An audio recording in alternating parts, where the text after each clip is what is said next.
So apparently, I'm a danger to society. At least that's what my roommates decided after witnessing what I now affectionately call the incident.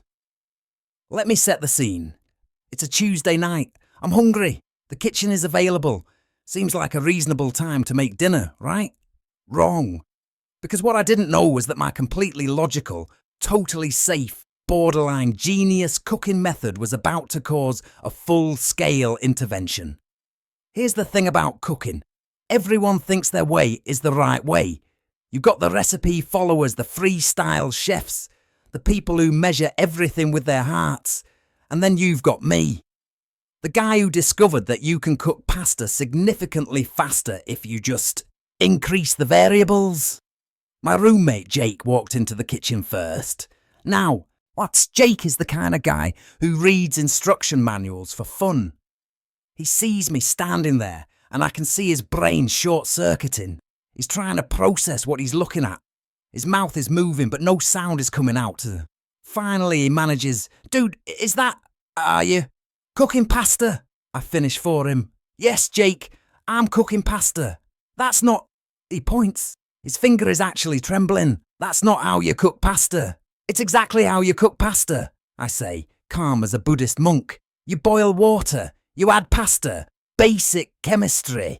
You're using 4 pots simultaneously." Okay, so here's where I should probably explain my method. You know how normal people boil 1 pot of water and cook their pasta? Inefficient, wasteful, time-consuming. Why use 1 pot when you can use 4 pots, each at different temperatures?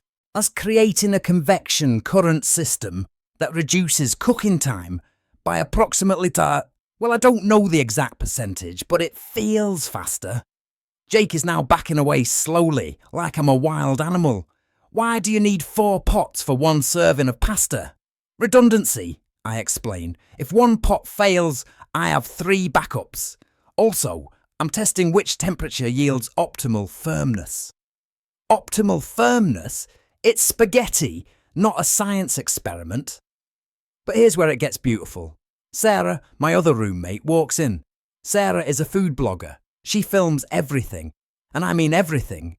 The woman once did a 15-minute Instagram story about a sandwich. She sees my setup, 4 burners going, pasta in various stages of readiness, me with a stopwatch and a notebook, and her eyes light up like it's Christmas morning. "Oh my God," she whispers. What is this?" "Danger," Jake says. "This is danger." But Sarah's already got her phone out. She's circling my pot arrangement like a nature documentarian who just discovered a new species. "This is insane. This is absolutely insane. Can you explain what you're doing?"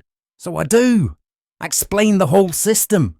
Pot 1, rolling, boil, maximum heat, speed trial. Pot 2, gentle simmer, low and slow approach. Pot 3, medium heat, the control group. Pot 4, intermittent boiling, which I've theorised creates better texture through thermal shock. Jake is physically holding his head. Thermal shock? Thermal shock? You're going to burn the apartment down. That's scientifically impossible, I counter. Water has a maximum temperature at sea level. We're perfectly safe. "You've labelled them!" Jake shouts. "Sus, you've actually labelled the pots with tape. Pot A, Pot B, Pot C, Pot D. Organisation is key to any successful experiment." Sarah is filming everything. She's doing this thing where she zooms in on my face, then the pots, then Jake's horrified expression. She's narrating like she's on a cooking show. And here we see the controversial 4-pot method pioneered by someone who clearly has too much time and not enough supervision. This goes on for 20 minutes, Jake staging what he calls an intervention. Me defending my methodology with increasingly elaborate explanations involving heat distribution and molecular structure. Sarah documenting every second. At one point, I'm testing the pasta from each pot, taking notes on firmness levels. And Jake goes, "This is it. This is how I die. Not in some heroic way. Nah, but as a witness to whatever this is." The pasta, by the way, perfect. All 4 versions. Though pot C did have a slight edge in texture consistency. Fast forward 3 days. I'm at work, minding my business, when my phone starts having what I can only describe as a seizure. Messages, notifications, calls from numbers I don't recognise. My mum texted me a question mark, just a question mark. That's how I knew something was wrong. Sarah had posted the video, not just posted, with a caption that read, "My roommate's unhinged cooking method that actually works." Hashtag cooking hacks, hashtag pasta science, hashtag chaos kitchen. Within hours, 100,000 views. By the next morning, 1 million. By the end of the week, 5 million people had watched me cook pasta with the intensity of someone defusing a bomb. The comments section was a war zone. "Oh, this is genius and I'm trying it tonight. This man is a danger to Italian culture. POTC supremacy. My grandmother's rolling in her grave. But did it taste good though?" People started recreating it. The 4-pot method became a thing. A thing. Food bloggers were analysing my technique. Someone made a TikTok explaining the science behind it with diagrams. A cooking show in Italy did a segment where they tried to debunk it but accidentally proved it worked. Jake was getting recognised at his gym. People would point and go, "Hey, aren't you the guy from the pasta video?" He'd just sigh and say, "I tried to stop him." Sarah's follower count exploded. She's now a full-time content creator. She sends me royalty checks, for filming me having a mild breakdown in our kitchen on a Tuesday. The best part, whilst the kitchenware company reached out, they wanted to sponsor me. They sent me a prototype, a pot with 4 compartments. They'd literally engineered my chaotic system into one product. It's called the Quad Pot, and it's being sold at Williams Sonoma. Jake saw it in the store last week. He called me, no words, just heavy breathing, then hung up. My parents are confused but supportive. My mum asked if I'm doing okay mentally. My dad wanted to know if the Quad Pot comes in different colours.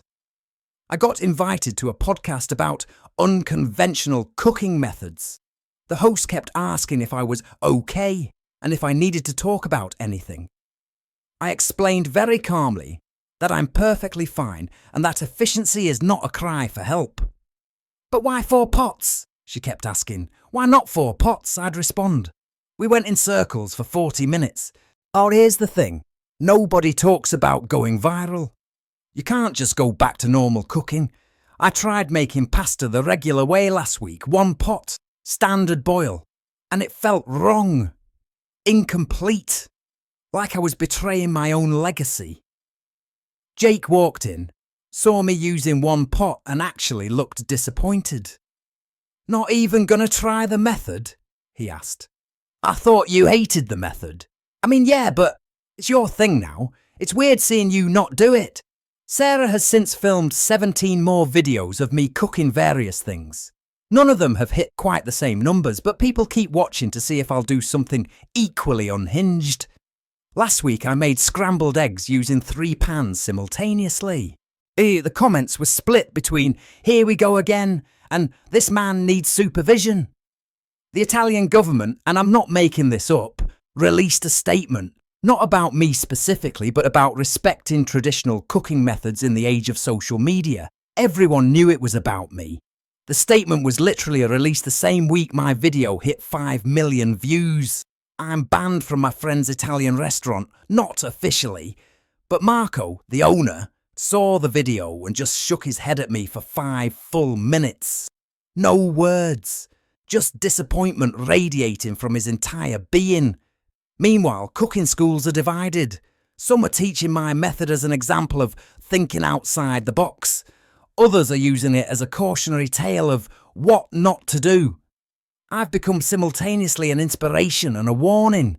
Us Jake has started bringing friends over specifically to watch me cook. It's like I'm a zoo exhibit. They stand in the doorway whispering, waiting for me to do something chaotic. Last night I made rice in a perfectly normal rice cooker, and you could feel the disappointment in the room. "That's it?" someone asked. "Just rice?" "What did you expect?" I said. "I don't know, man. Maybe like 5 rice cookers." The worst part? Now I can't tell if my cooking methods are actually efficient or if I've just convinced myself they are because millions of people watch me do it. That's the curse of viral fame. You can never be sure if you're a genius or just really, really good at committing to the bit. Sarah says I should lean into it. Make it a series, she suggests. The 4-pot guy trying different recipes. Jake says I should seek professional help. But like cooking therapy, is that a thing? It should be a thing for you.